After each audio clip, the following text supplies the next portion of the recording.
We call it a hole. It isn't, and the real answer is stranger than the myth. We have two photographs of black holes. Neither of them shows the inside. Tonight, the honest answer to what's really in there, and why no one on Earth has ever seen it. Let's start with what we know cold. A black hole has an edge. Physicists call it the event horizon. And here's the strange part. It isn't a wall or a surface or a thing you could touch. It's a boundary in space-time. A line drawn in the geometry of the universe itself. Cross it, and every path you could possibly take, every direction you could turn, leads inward. There's no road back out. Not for you, not for light. And yet, we can measure that invisible edge with almost absurd precision. The black hole at the center of our galaxy, Sagittarius A, has a horizon about 12 million kilometers across. That's roughly a tenth of the distance from the Earth to the Sun. Sit with that for a second. We can tell you the size of the edge, down to the kilometer. Ask what's just past it, and the story changes completely. So why can't we just look inside? It comes down to one number: the speed of light. To escape a black hole's pull from inside the horizon, you'd need to travel faster than light, and nothing does. Inside that boundary, space-time is bent so severely that every possible path curves back toward the center. Light doesn't get trapped because someone built a cage. It gets trapped because there's no longer an out for it to point at.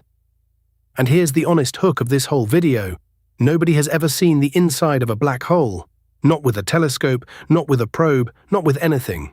Because no light and no signal can escape, the interior simply cannot reach an outside observer. Ever. Quick reframe, because this matters.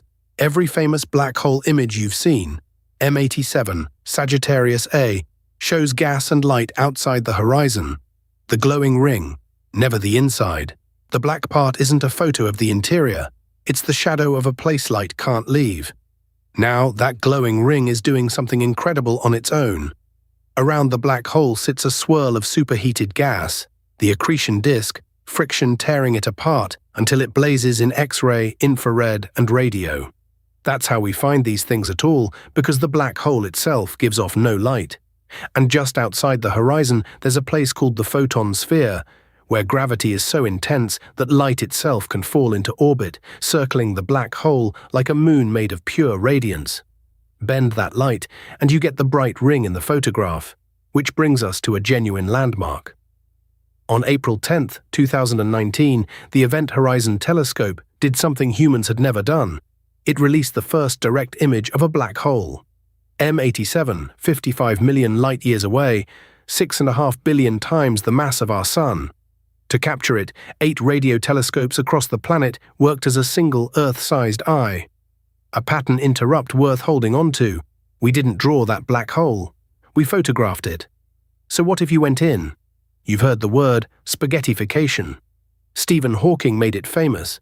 The idea that a black hole stretches you into a long, thin noodle. And it's real, but the cause is gentler sounding than you'd guess. It's tidal force, simply the difference in gravity's pull between your head and your feet.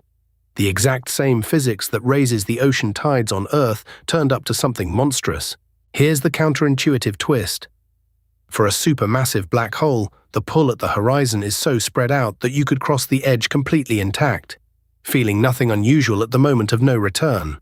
The stretching only comes later, deeper in. A small black hole would unravel you before you ever arrived. The giants let you in whole. And then we reach the edge of the map. So let's be honest about where the knowing ends. At the center, our best theory of gravity, Einstein's general relativity, predicts a singularity, a point of infinite density. But that word infinite isn't a feature, it's a warning light. A singularity isn't really a place where everything is infinite. It's the place where general relativity stops working and gives no meaningful answer at all. To describe what's truly in there, we'd need a theory that unites gravity with quantum mechanics, quantum gravity. And as of today, that theory does not exist. Some physicists even argue real black holes may hold no true singularity at all. It's an open question. So when someone tells you, with total confidence, exactly what sits at the heart of a black hole, they're guessing. The most honest answer is the most wonderful one. This is the cliff edge of human knowledge, and we're standing right on it. That's not a gap in this video. That's the discovery. And the universe isn't done with us. Black holes might slowly evaporate through something called Hawking radiation, predicted, never once detected.